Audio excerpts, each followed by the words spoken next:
Hello, everyone, and thank you for joining us once again as we jump right into a beautiful conversation. I am so thrilled. I am honored to be in the presence of a beloved artist to the world and definitely the California Institute of the Arts community where we met. Jorge Gutiérrez. Hello. Melissa, I'm so honored to be here. Thank you so much for asking me. I'm ready to go. Let's do this. Vámonos. Let's jump into the water. How are you doing today?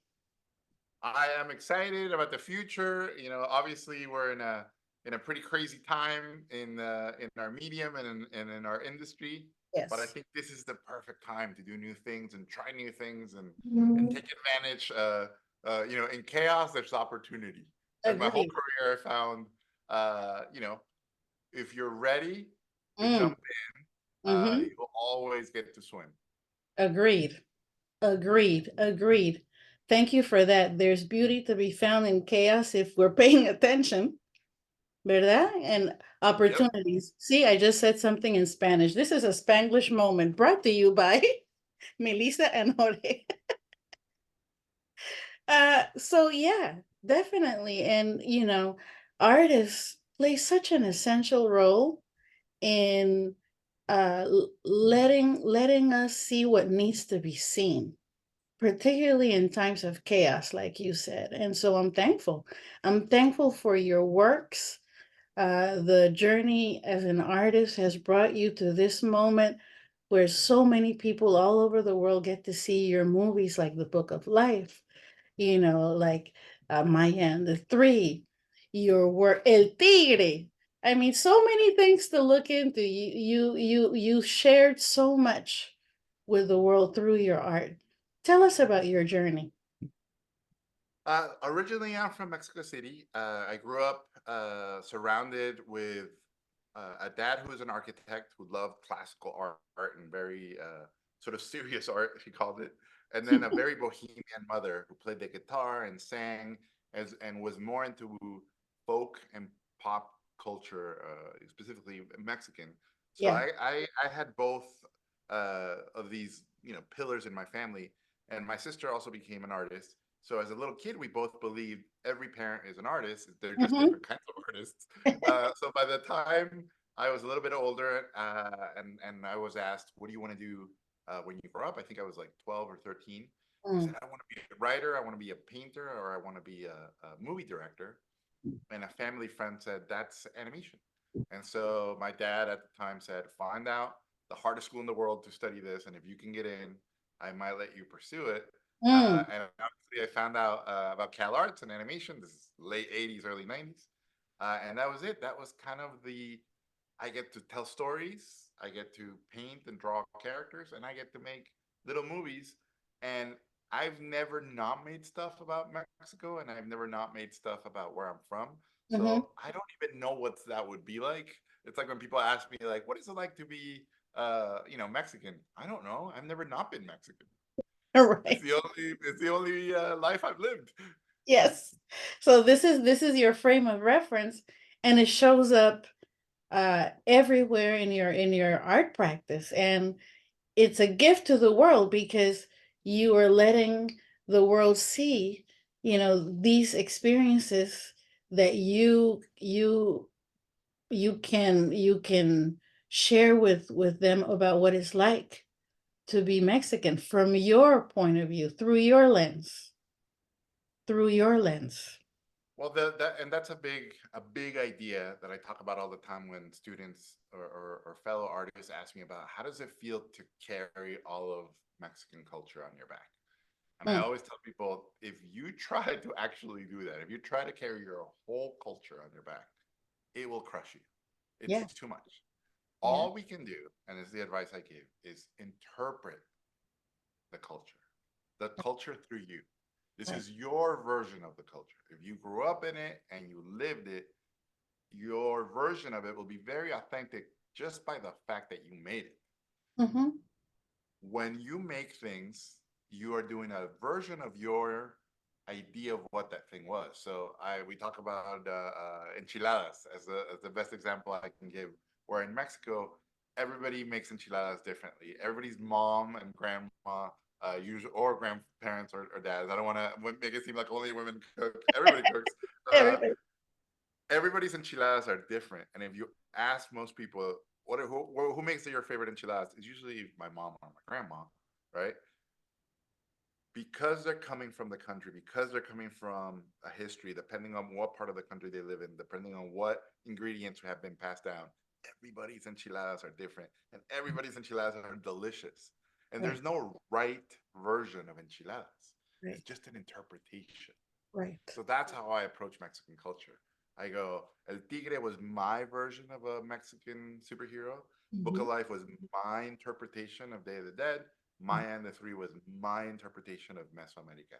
I'm yeah, not making documentaries. I'm not making historical pieces. I'm making pieces that celebrate and hopefully invite people into the culture in a way where they feel that it's universal, that the stories are and themes are for everybody. But mhm, if they fall in love with it, it might lead them to look for more, and it yes. might lead, especially kids, to research. Oh wait, what did they that? Where did that come from? Oh, Mesoamerica, the Aztecs. Oh my gosh, I want to read about folklore and mythology from them. To Mhm, me, I try to do a gateway into the culture. I pretend that whatever I'm making is not only for people like us and people from specifically from Mexico, but that it's for everyone. Because I, as an artist, feel like I failed if I mm, make something just for people like me. yeah, Because the best things, in my opinion, the best things out there are things that welcome everybody. I always talk about my favorite movie is Seven Samurai, mhm, Kurosawa. I've never been to Japan. I don't speak Japanese, yet I connected to that movie on an incredible, if like almost primal level. And mm, this idea that a dying breed of warriors literally dies to defend uh, farmers who some are good and some are bad from evil bandits. Could take place in the Mexican Revolution, could take place in 90s Los Angeles, it could mhm, take place anywhere in the world. So I love the idea that the culture is the canvas mhm, and the story that you paint on top of that is very universal. So I treat all my stuff like that. I go, hey, Maya and the Three, it's about this princess who doesn't get along with her father. And so she goes on a journey to prove she's a warrior. In the end, she sacrifices herself for her kingdom. mhm. By the way, it takes place in Mesoamerica. By the way, Yeah, yeah, she's yeah, brown. yeah. And I'm really intrigued by this approach, and I'm glad for it too, because there are all these different universal experiences that show up in the stories, emotional experiences, the sadness, the joy, the fury, desire for forgiveness. So many things show up in these stories that are universal. But like you said, by the way, this one is in Mesoamerica. And it might be a gateway for people to want to learn more about that culture. And that is so timely, particularly in the world we're living in right now, where there is, for many, greater access through technology to go deeply into certain topics that perhaps are not going to be so deeply explored in the classroom. Mm-hmm. Right. And and it's more than a perhaps, because we're talking about systemic oppression showing up in the academic setting where so much information is omitted for a purpose. So look at how the arts can invite someone to investigate, to be curious about the world. I thank you for that. Oh, well, Melissa, it means the world to me. One of the things that has happened, since El Tigre and the Book of Life and now Maya and the Three, is that we get a lot of, and this is very rewarding. We get a lot of messages in social media from people from all over the world, and especially a lot of young artists and a lot of people who go, I was ashamed of where I came from, or I was not Mhm, connected to where I came from, but mhm, because of the stuff I witnessed that you guys did, I now connect, or I now have I guess, a bigger belief that where I'm from is special. And because there's not a lot of versions of this out there, Mm-hmm. like we talked about earlier, there's this belief that if our stories are not told, then our stories don't matter, Don't right? matter. Subconsciously, as a kid, Mhm. you go, if I don't see characters that look like me as the heroes, and I don't see characters that look like me, or locations that look like where I'm from, or the characters in there don't look like my friends or my family, Yeah. then maybe we are less Mm-hmm. because we're not represented. Mm-hmm. I tell this story all the time about seeing Star Wars as a little kid, and on the drive home, I was really sad. I was really excited to see it, but on the drive home, my dad said, "Jorge, why did you not like the movie?" And I said, "No, Dad, I thought it was incredible. But why aren't you happy? Why are you so sad?" And I said, "Dad, I don't think we made it. Mm. In the future, no one looks like us." That's deep. And my dad, being like a quick-witted Mexican dad, he goes, "Ay, Jorge, Chewbacca's Mexican. Of course. It's like your Tio Chewy." Oh my But goodness. That was quick. but that was very quick, and he saved the day. But if you really think about it, I think that's where representation mattered pretty It early does. on in my life. Oh my goodness. Representation is essential. I mean, part of developing a positive, uh, a life affirming relationship with ourselves has so much to do with what's happening in the environment around us. And the media is powerful. It's so powerful. So we do need to feel represented in so many areas of our lives, and even adults are impacted by this. So as a kid, I'm so glad that your dad chimed in with Chewbacca. Well, and obviously, I work in the Hollywood industry, and Hollywood is a machine that generates Mhm. money. So whenever I see people go, "Oh, shame on you, Hollywood, for not having more representation," you can't shame the robot. A robot has no feelings. I think the way where you can get the robot to invest more in stories of diversity is where you go, "Hey, robot, look at the movies that have done the best. Look at the Yes, cast. yes. Look at how representation equals more money, because the audience is diverse, and Mhm. they are, of course, subconsciously rewarding the projects that reflect them more. Right. Look at all the money you're leaving on the table by Mhm. not representing." Right. And then the Hollywood robot goes, "Mm," Mhm. and they, "Yeah, what did you say, lose money?" And I think when artists like myself are in those positions, I Yeah. can't, when I go into a boardroom full of non-diverse executives, which is most of the time, I Yes. can't go in there with the diversity flag because they'll escort me out. I basically go in there and I go, "Hey, I come from this place. Here's the things I made. Here's Mhm. all the things I have done well. Black Panther and Wonder Woman with a female director and a female hero. All these things that have done so well, and nothing like that had been done before. So imagine all the money that the studios could have made Mhm. earlier. Mhm. Here's what I want to do. Here's how I think it gets you guys what you need. And here's what I think it does for me as an artist and Yeah. help to showcase the culture." So Yeah. I now go in there with, basically I take my little heart and I protect it. And I go in there and I go, "Please allow me to make you a ton of money by making you something that I believe the whole world will embrace." Yeah. You speak the language of their priorities. Yep. And yet, uh, definitely making it very clear that diversity is an asset. Is an asset, Yep. and so it is definitely interesting how, as an artist in that machine, you've had to develop the language to communicate uh, uh, in the most effective way to move your projects forward.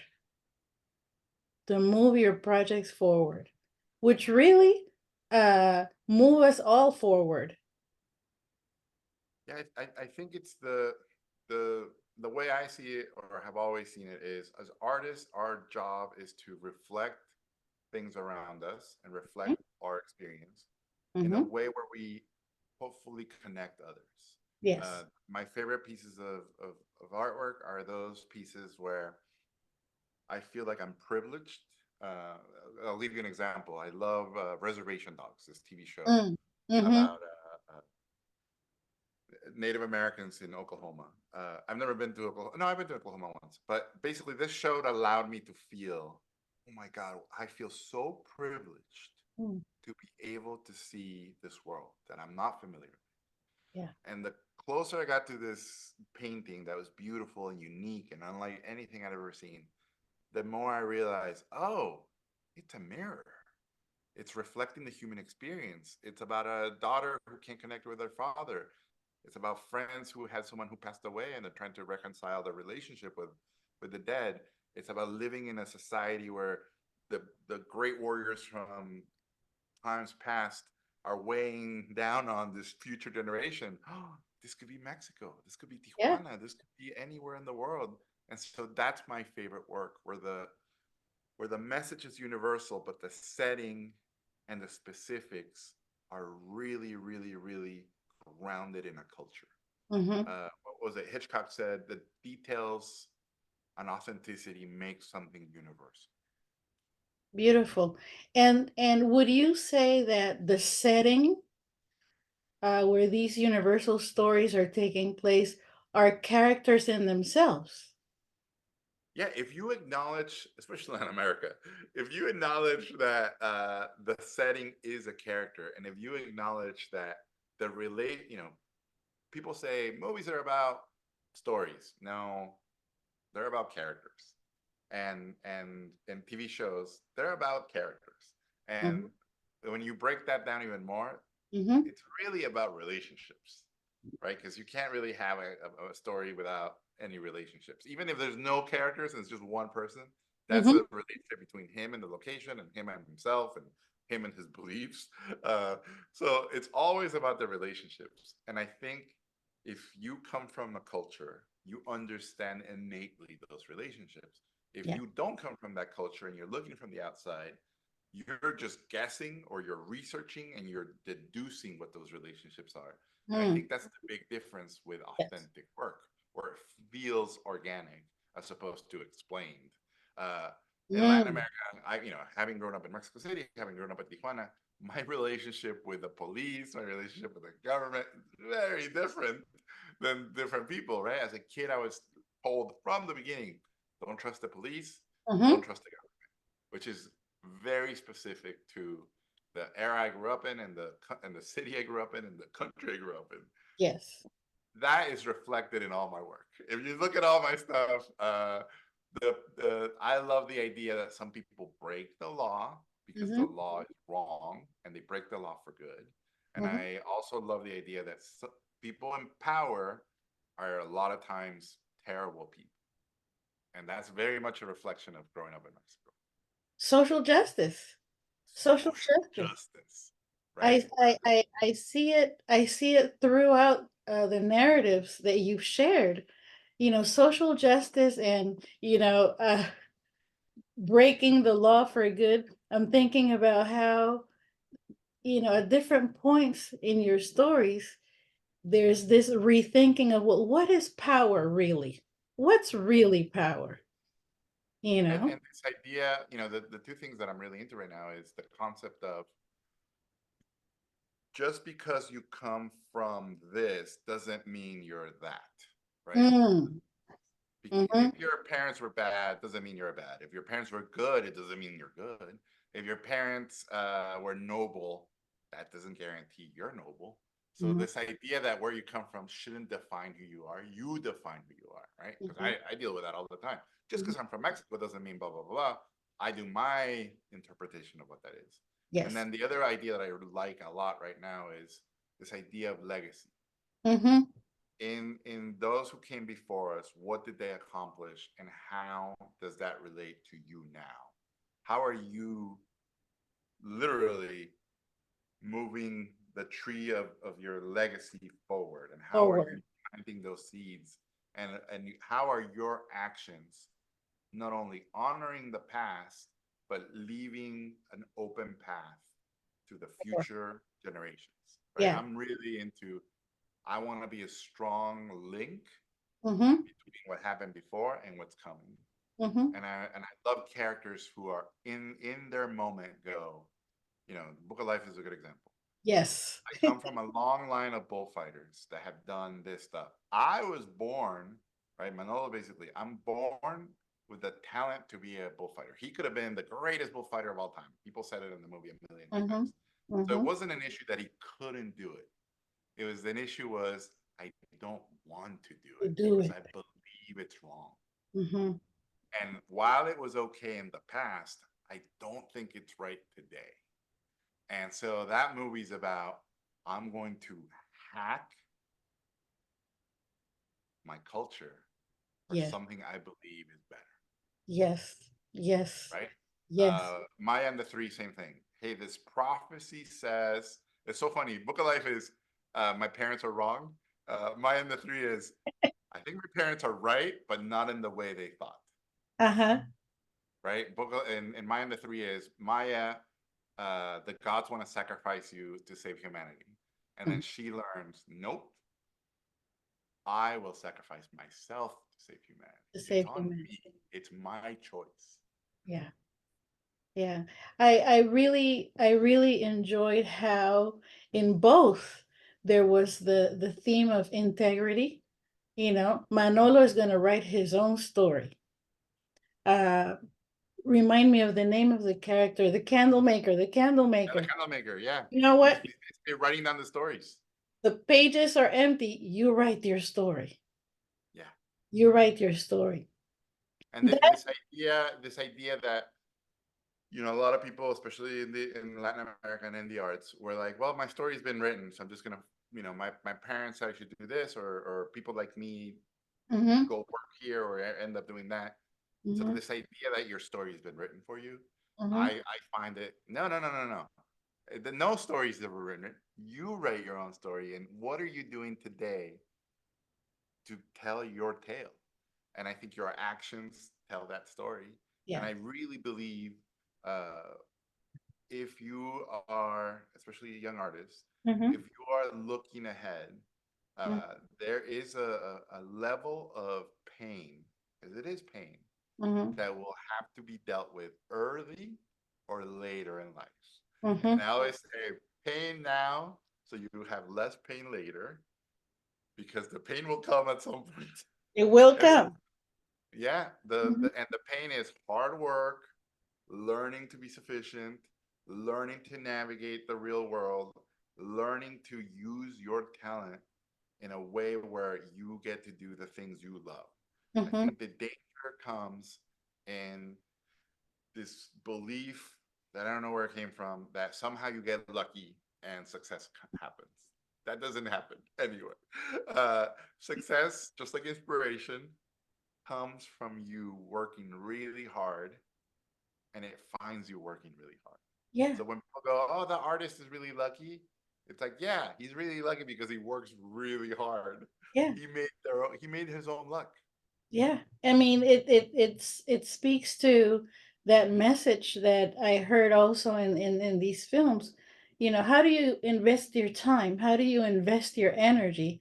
Because that sets the tone for what's next in your life and in the next generation. So your idea about legacy, I can see it for sure in both films. And I have to ask you this, Jorge. At a certain point in our lives, we tend to be, or we can be, more concerned with legacy. And would you say that that's part of what's influencing the passion to move this message forward in your art practice? I mean, it hit me pretty early, when I first got into Cal Arts, and Mhm. specifically in 1994. I was not the most talented student when I got there. I had been just like everybody who goes to art school, the best artist in the high school. And then you Mhm. get to a place where everybody's the best artist. Everybody. Yes. And so it does three things, right? It either humbles you, Mhm. it either crushes you, because some people couldn't take it, or it either makes you complacent. I found a lot of really talented artists who got there and went, "Well, I'm better than everybody. I'll coast." For someone like me who got there and went, "Wow, I'm not even close to the best people. Yeah. I'm just gonna outwork everybody. I don't get to choose how much talent I'm born with, but I get to choose how I spend my time How you use it. Mhm. and how I use my time. And the secret to what we do in the arts in every discipline is it's so simple. The more you do it, the better you get it. Yes. And it doesn't get easier. You literally just get better. So I just outworked everybody. I worked really, really hard and I saw the results. And I think I was smart enough to go, all right, I'm in order to get to where I want to go, it's a journey of 1,000 steps, one step at a time. Mhm. I'm going to be realistic. I'm going to be very ambitious, but I'm going to be very realistic. And I think that was the path for me. I talk about this as a little bit of a dangerous thing, but I talk about how I realized there were artists that were chasing success, and then there were artists like me who were running away from failure. And so Mm. for me, it was if I don't do well, I'm gonna get deported. I'm gonna let down my girlfriend at the time, who became my wife. I'm gonna let down my parents. I'm gonna let down my grandparents. I'm gonna let down my ancestors. I'm gonna let down everybody who believed in me, and I'm gonna prove right everybody who said I couldn't do this. And that fear I used to fuel me. And Ex- so in those moments where I questioned, oh man, I can't keep going. All right, I'm gonna keep going because I know why I'm doing this. Mhm. And that stayed really pure with me during school. And as soon as I graduated and I was very lucky and success came pretty early. I said, well, that's the math. I Yeah. worked really hard and I put my heart into it. Mhm. Can't lose. Because Yeah. even if something doesn't go or something doesn't work, I got better and I got more in touch with who I am. So Mm. even failure, I win. I can't lose. And if my passion and my love is for the process, not the results, because to me Mm. that's the difference The between process. the good artist and the bad artist. The good artists love the process probably more than the result. Mm. The bad artist, in my opinion, if you only love the result, you're going to be miserable most of your life because most of your life will be process, not results. So as I'm listening to you, I'm gathering that uh this running away from fears you were saying uh was about letting that level of stress keep you focused on your Mhm. objective, which was to improve and improve. And in that process, you were present, present, present, as opposed to lost in the future, Right. the future of outcomes. You were present, present, present. And also, one thing that stood out to me was when you mentioned the one step at a time. One step at a time.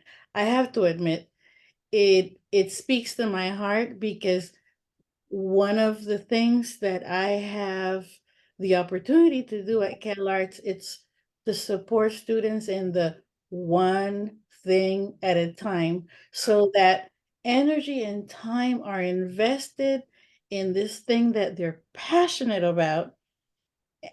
And at the same time, wellness is honored by, you know, how do I engage in process and in the one step at a time? So I thank you for that message. Thank you, thank you, thank you. Well, I'm of the belief that consistency is more important than talent. Mm, mm. Consistency. I mean, talk about reminding ourselves about the value of fine tuning through repetition, through repetition, through repetition. Yes, yes. And another thing that I was struck by is your description of what kept your work authentic and connected you to being your true self throughout this process, you know? And as someone who lived, at the border in Tijuana, I'm curious about what that experience was like for you uh, at Cal Arts, moving away from, you know, life outside of the US. Whew, what a transition. Absolutely. So I grew up in Mexico City, moved to Tijuana, the border, when I was 9 years old. Hmm. Like a lot of middle class Mexican kids, I was very lucky, and I would cross the border every day to go to Yeah. school in the U.S. to learn English. So every day I experienced border crossing, and every day I was part of two cultures, two clashing cultures, right? Latin America ends, last corner of Latin America is Tijuana. And Hmm. so there's people from all over Central America, South America, and obviously Mexico. Yes. So seeing what happened to Latino culture going north and seeing what happened to American culture coming Yeah. south, Yeah. I got to witness that cross pollination. Hmm. And we were joking earlier. I in the front row seats of the culture clash. Yes. Uh, that's where all the border kids are. We're right in the front, watching it happen. We're getting all of it uh, before anyone else. And Yes. one of the things that it did for me was it dispelled this idea that a binary idea that it's this or this. The Right. border taught me no, you could be all of it, and all of it is a whole. Hmm. And you can be two, three, four things at once, and it's Hmm. not this or that. Yeah. You don't have to speak Spanish or English. You can speak Spanglish. Right. You get to navigate with one foot on each side. And for these things, I lean to this. For these things, I lean to the other. And I Hmm. think that really allowed me, by the time I got to Cal Arts, to when I met artists from all Latin America and the Caribbean and people from literally all over the place. And I went, oh, I'm Mexican. I didn't know I was Mexican until I left Mexico. Hmm. And hearing friends from Spain and Argentina and Brazil and Colombia and Chile and Peru, everybody, and go, oh, they talk kind of like me, but their slang is different. And when I hear Yeah. about their families and their Yeah. stories, oh, they're kind of like me, but it's different. Yeah. And that universal bridge that I started feeling from all these cultures Hmm. really affected me. And I think it's a strength having grown up in a border, in Hmm. that you get to reflect both sides in a Yeah. way where someone who didn't grow up close to the other country Yeah. doesn't get. And I think this multicultural idea, when one of your parents is from one country, Melissa, like you, where you Hmm. have different influences from both Yeah. sides, and Yeah. then you are making your version Here. of the whole, right? Yes. Like you are the Yeah. mix. Yeah. So I think that made me really comfortable when I started meeting a lot of Mexican American artists Yeah. who, especially my friends when I was in school, had this, I don't know how to describe it, but had this self-esteem issue where they would say, well, I'm not Mexican enough for Hmm. Mexican, and I'm not American enough for American. Hmm. And to me, hearing that, I couldn't relate, because I'm like, what are you Yeah. talking about? You get to be whatever you want for each side. You you are now a whole. You are a hybrid. You get to do both. It's your literally it's your birthright. You Hmm. own it. Hmm. As I'm listening to you talk about the benefit of living at the border, all of those years, and like literally and figuratively, Yep. you reminded me of this author, Gloria Anzaldúa. She spoke of borderlands, and she talked about that middle space as Nepantla. So you're not from there, nor here, nor there, the middle. And in there are infinite Yeah, right? ni de aquí ni de allá, infinite possibilities to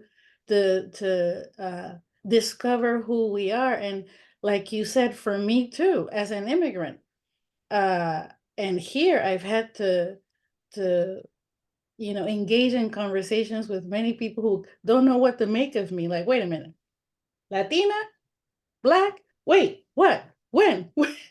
And so I feel that it's a really good opportunity to explore the idea that we're not a monolith, that there's such diversity in our culture, and let that be an invitation to really get to know each other. And I am thankful that everything in your art practice invites us into exactly that.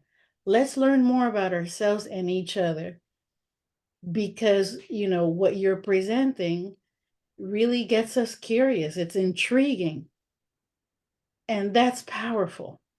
That is powerful. We need that, especially at a time when the world is truly transforming, with so many things happening that call for our action. So the arts come to our rescue. You've been doing it for a long time. Well, Uh, thank you so much, Melissa. Those are beautiful, very profound words. Thank you.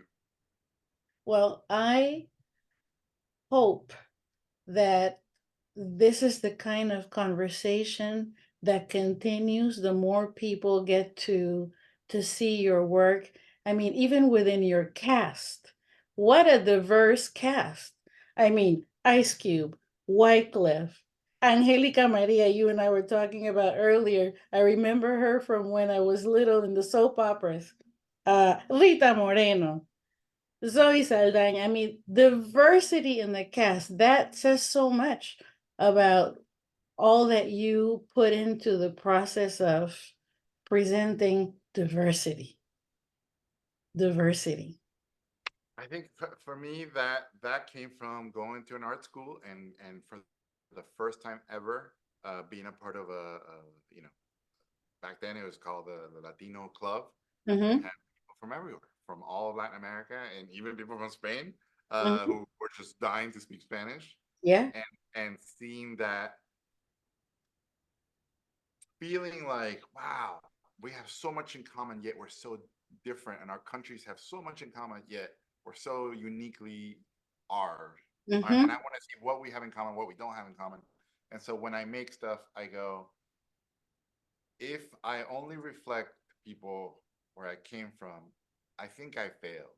I Mm. need to reflect that all the people I've met and all the people that have affected me. And I can't honestly say only Mexicans have affected me.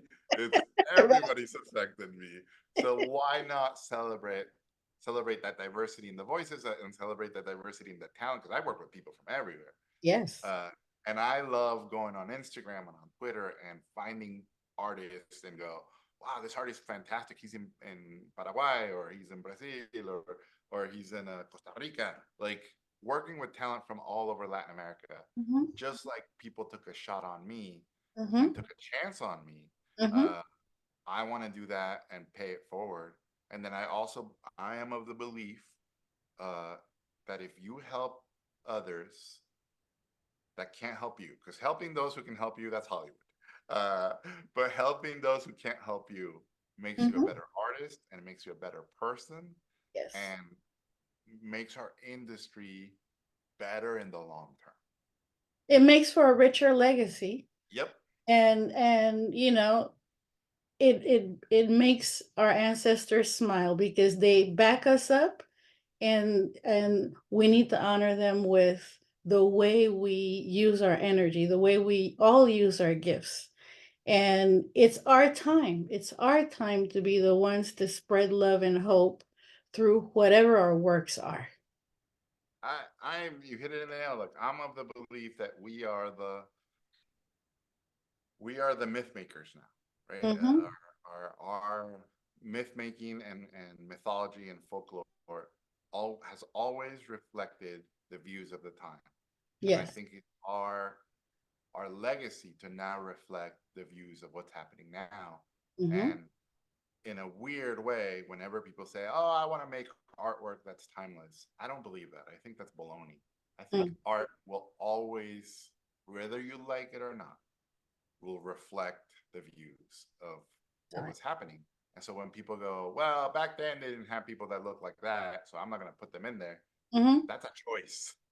That's a choice that when people look back, they go, well, that creator was not into having people that look different.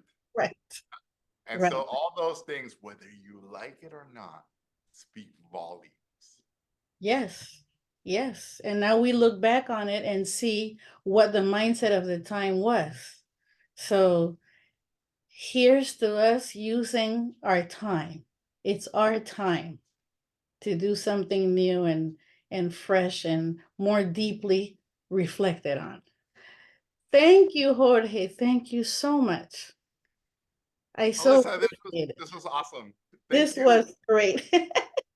And cheers, and may your continued art practice inspire the world. Oh, Melissa, thank you so much. I could talk with you for hours. You're Me so too. kind and so wise and so sensitive. I love it. Oh, thank you. Thank you, Hell, it's lucky Jose. to have you. It's been wonderful. And I want to thank all of you for joining us again today. Hopefully, this was a conversation that inspires you to continue moving forward from a place of love and hope. It's our time.